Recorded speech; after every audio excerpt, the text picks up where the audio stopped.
rounding to one decimal place, and we're going to be looking at decimal numbers. So let's look at the first one. I'll write it out here again so we can work with it a bit easier. So 6.0211. And yes, I am writing each digit a little bit apart so we can work with it shortly. What you have to always remember is a simple rule, and that is the digits 0 to 4, you regard them as small, and from 5 to 9, regard them as big. Okay. Now we're going to use this information up here in a minute. So what we're asked to do is to round to one decimal place. So one decimal place is the place value immediately after the decimal point. There's the decimal point. Here's the first decimal place. So we don't really need all the rest of the digits that come after the first decimal place, except we kind of do. And I say kind of because we need this one. I'll explain that right now. So one way to do this kind of a task is we understand how many decimal places we're rounding to. In this case, it's 1. So you can consider here is the cutoff, okay?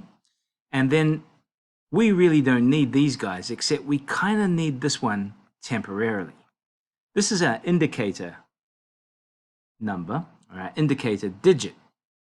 And this digit will tell us what has to happen with this digit, the digit in our target place value, one decimal place. So what we do with the indicator is we think about it, is it from 0 to 4 in value? Is the face value of the indicator digit from 0 to 4? If it is from 0 to 4, this digit, because 0 to 4 is small, this digit can stay exactly as it is. If, however, the indicator digit is from 5 to 9, I guess you can think of it as big, that would force this target digit to go up by a value of 1. Okay, and we'll come to all that very, very shortly. In this specific case, it is a 2. A 2 is small, so this 0 can stay exactly as it is. And so 6.0211 rounded off to one decimal place is 6.0. We don't need the rest of the digits anymore. Okay, let's just tidy up the board a little bit. Okay, so the next one, B, we have 765.09. So the first decimal place is here. So here is the cutoff. We need this digit as our indicator digit about what to do with our target digit, which is the first decimal place. So 9 is big, okay, it's from 5 to 9, so that means this must go up by a value of 1. And so the final answer here is 765 point, not 0, but 1. Let's try question C. Okay, so there's a lot of digits here, but again, let's not get too phased when you see lots of digits, because all you need to be able to do is to identify the first decimal place, which is right here. So here is the cutoff, and here is our indicator digit. Okay, it's a 5, which means it's big, which means this digit has to be increased by a value of 1. So this one's a little bit different because above 9 is 10, and we can't change the 9 into a 10. We can't write 80455.10. That's not going to work. This is incorrect. So what we do need to do is think about it slightly differently. When we do the 10, we put the 0 of the 10. Here's the 10. So we put the 0 of the 10 here instead of the 9. And this 1 gets carried to the next place value to the left. So we basically write 10 like this.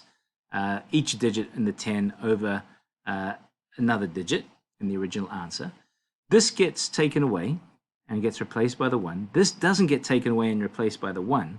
What happens to it is it gets added together. These two digits get added together.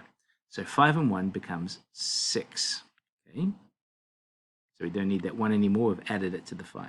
So we don't need these guys anymore. And so the answer looks like this. 8, 0, 4, 5, 6.0. And we need the 0 here because we're rounding to 1 decimal place. So include the first decimal place. Right? Let's have a look at question C. Make that question D. So this one is 0.66. Again, don't worry about anything except where the first decimal place is, which is here. So here is the cutoff. So all I have to do now is check my indicator digit, which is the next place value over to the right. In other words, the next smallest one.